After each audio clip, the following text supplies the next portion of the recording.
पत्नी हूँ। आपने मेरे पति के साथ छल किया, मेरे साथ छल किया, ठीक यही मेरा पति आपकी पत्नी के साथ आपके साथ छल करेगा। और वही जालंधर रावण बन के आया और भगवान राम के साथ छल किया, मां सीता का फल।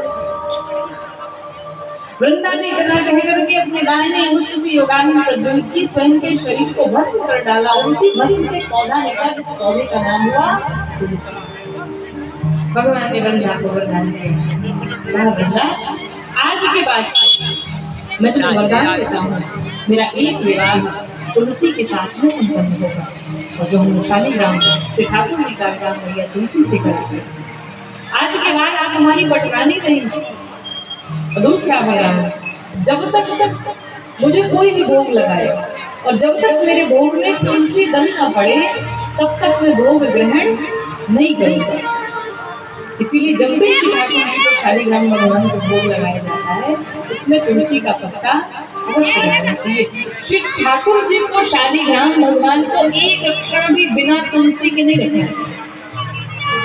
अगर आपके घर में शालीग्राम भगवान आपने रखा हो, अगर आप पूजा करते हो, तो शालीग्राम भगवान को बिना तुलसी के एक अक्षर नहीं, शंख रखा है घर में तो बिना तुलसी के एक अक्षर नहीं।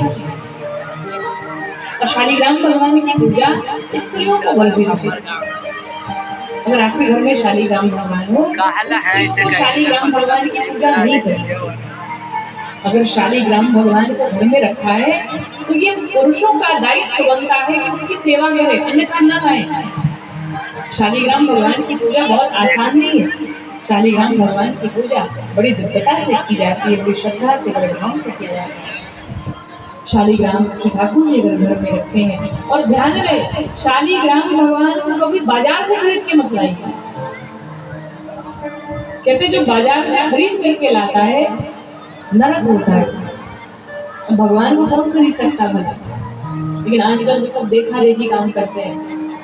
शालीग्राम भगवान को घर में कब लाए, गंडकी नदी में शालीग्राम भगवान बनते हैं। और गंडकी नदी से प्रयास करिए, भगवान से प्रार्थना करिए कि आपको गंडकी नदी से शालीग्राम भगवान प्राप्त हो। गंडकी नदी की भी कथाएं किसी को श्रवण कराएंगे। गंडकी नदी में शालीग्राम भगवान बनते हैं।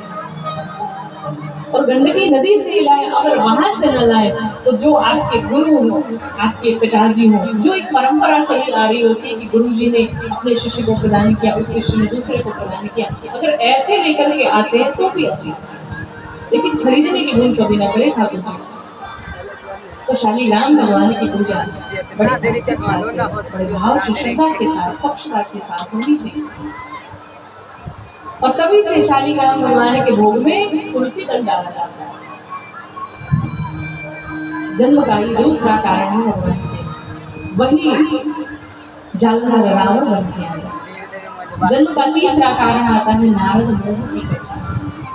देवर्षि नारद, जिन्हें जो दिन रात चलते रहते, नारद जिसकी बात कभी मिथ्या ना हो, जिसकी बात कभी रद्द ना हो, वही है नारद।